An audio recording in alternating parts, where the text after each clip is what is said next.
nabaday waxaan ahay Maxamed Cumar waad ku mahadsantihiin daawashada sid ku bilowdaa maalintaada maxaad qabataa markaad toosto maalin walba dhaqanada iyo ficilada ka soo fulo markaad toosto dharaar walba waxay sharaxaad iyo sawir ka bixinayaan qofka tahay waxay wax badan ka sheegayaan halkaad ka gaari karto nolosha waxa sidaad u dhaqanto markay bilaabmayso maalintaadu laga saadaalin karaa suurtagal ahaanshaha waxaad rabto iyo inaanay suurogelayn saacadda ugu horeysa maalintaadu waxay sharaxaad wanaagsan ka bixisaa shakhsiyadaada si guud iyo waxyaabaha kuu suuragala iyo heerka nololeedeed gaari karto wax badan waxa wax kaa sheegi karaa qofka kula joogay ama kaa agdhawaa muddooyinka aad soo toostay saacadaha maalintu ku bilaabanto waxa loogu yeedhaa saacadaha hore u socodku uu bilowga yahay ama saacadaha dib u dhac uu bilowga yahay maalintaadoo dhan waxa jaangoysa siday u ekaanayso iyo ruuxda yeelanaysa maalintaadu sidaad u dhaqantay iyo waxyaabahaad ku bilowdo maalintaada saacadaheega iyo midhadhada ugu horeeya sidaad u dhaqanto sida aad u kacdo goorta aad kacdo waxa aad ku kacdo fikirka iyo adduun aragga aad la toostaa dhammaantoodba waxay bilow u yihiin ama waxay sargoynayaan sida u ekaanaysa maalintaada inteeda kaloo dhani marka aad toosteed hurdada ka soo kacdo dharaar walba maskaxdaadu waxay shaqaynaysaa marka cabirka maskaxda la eegayo 10.5 weight cycles ilbiriqsigiiba taasoo micnaheedu yahay waa marka ay ugu wax qabsi og tahay caqlul baadinka ama qaybta dambe ee maskaxdaadu waa marka ay maskaxdaadu ugu aqbali og tahay wax kasta oo la amro waa maray sii furan tahay caqlul baadinkaaga maadaama hurdo ka soo kacday sidaa darteed 20 midhidh ee ugu horeeya maalintaada waxaad ku fikirto ama waxaad maqasho ama waxaad aragto ama waxaad samaysaa wuxuu maamulayaa maalintaada inta ka hadhay oo dhan waxaa arrin la isla gartay oo la caddeeyay ah in waxa kuugu horeeya markaad toostay ee maskaxdaada galaa uu saydareynaya ama uu maamulayo dhaqanadaada iyo ficiladaada maalinta inta kaaga hadhay oo dhan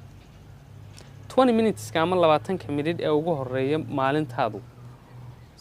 wax kasta oo maskaxdaada gala ama wax kastood aragta ama qabataa ama caadooyinkii ficiladaad samayso markaad toosto waxay dhammaantood si psychological u maamulayaan ama si psychology based u maamulayaan sidaad u dhaqmaysiisaa u fikirayso sidaa darteed maadaama saacadaha bilowga maalinta ama markaad toostaa ay yihiin meelaha lagu kala tegay ee ragna ka dhaqaaqay ragna ku hadhay dadka guulaystaana ay ka leeyihiin qorshe iyo dhaqanno iyo ficilo dadka aan guusha weli diyaar ka wahayna ay wahsi iyo cagajiid iyo qorshe la'aan kaga toosaan hadday halkaa taallo ubuucda maalintaadu noloshaaduna ay tahay maalmo yar oo la isku geegeeyay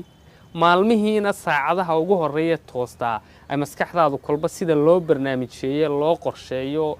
u saameynaysa maalintaada maxaa diidaya inaynu nidhaahno maalin walba noloshaada oo dhanba waxa saameynaya marka aad toosto waxaad qabato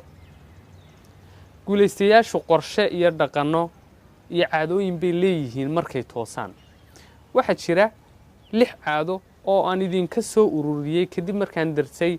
dadka hore u kacay ee nolosha guula caqiibo la ka gaaray qaybaha kala duwan ee nolosha laakiin aan ka horreysiiya 2 xikmadood oo aad u cajiiba oo muujinaya sidaad u dhaqanto iyo caadooyinka aad leedahay markaad toosto iyo waxyaabaha si joogta aad u samaysaa inay yihiin natiijada nolosha kaaga soo noqonaysa Aristotle inaan aad u garanaysaan ayaa eri cajiiba ka yidhi sidaad u dhaqmaysaa siday u saamayso natiijooyinkaad nolosha ka helayso wuxuu yidhi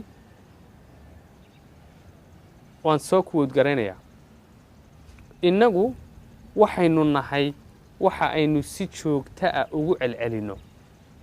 sidaa darteed excellence-ku sarreynta iyo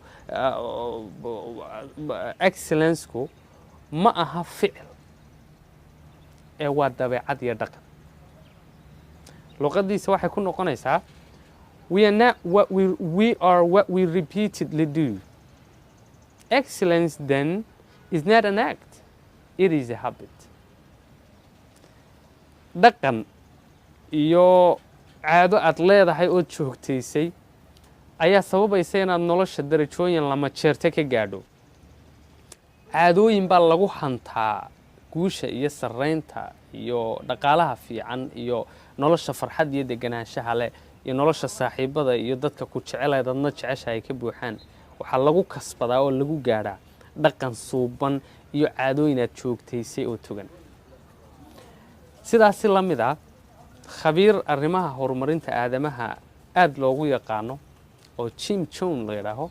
ayaa isaguna xikmadan ka soo dheegtay u dhigan tahay sida tan. guushu ma aha guushu waxa weeyaan waxaad soo jiidatay ood ku soo jiidatay qofka aad tahay darteed. haddii luqadiisaan ku sheegno waxay noqonaysaa success is something that you attract by the person you became. guushu waxa weeye arrin ama shay aad ku soo jiidato qofka aad tahay. halkaa waxay nooga caddaanaysaa sidaan u dhaqanno iyo caadooyinkeenu haddii aanay la jaan qaadayn oo ayna la ayni ahayn waxaan rabno inaanay marnaba suuragal ahayn inaad hesho waxaad rabto. halkaa waxay nooga soo baxaysa inay waajib tahay waxaad rabtaa siduu u weyn yahay inaad u weynaato. haddii aanad wax badan haysan noloshaada adigaan wax badan ahayn. haddii aanad meel weyn joogin adigaan wax weyn ahayn. sidaa darteed adaa isku noqonaya. waxaad wax ka bedelaysaa sidaad u dhaqanto. waxaad u weynaanaysaa waxaad rabtaa siduu u weyn yahay. waa inaad u badataa waxaad rabtaa siduu u badan yahay. waa inaad u ekaataa ood u qaabaysan tahay waxaad raadinayseed nolosha ka raadinayso dhigiisa waa inaad noqotaa ama siduu u weyn yahay uu u qurux badan yahay uu u sarreeyo waxaad nolosha ka raadinaysaa waa inaad yeelataa dhaqan iyo ruux iyo shakhsiyad qaabka iyo noocaasa. halka la isku dhaafay ee lagu kala tegayna waa caadooyinka iyo ritualska maalinta markay bilaabmayso uu qofku samaynayo. in yar dib ugu noqon maanta markaad soo toostay waxaad qabatay. 3 cisho ugu dambeysay wixii aad qabatay markaad soo toostay dib ugu noqon. wiigii la soo dhaafay oo dhan sideed u toosaysay. caadooyinkaaga iyo waxyaabaha samaysay ee qabatintay markaad toostaa ma yihiin waxyaabo u dhigma oo ku gaadhsiin kara waxaad nolosha ka raadinayso. mise maya sir weydii.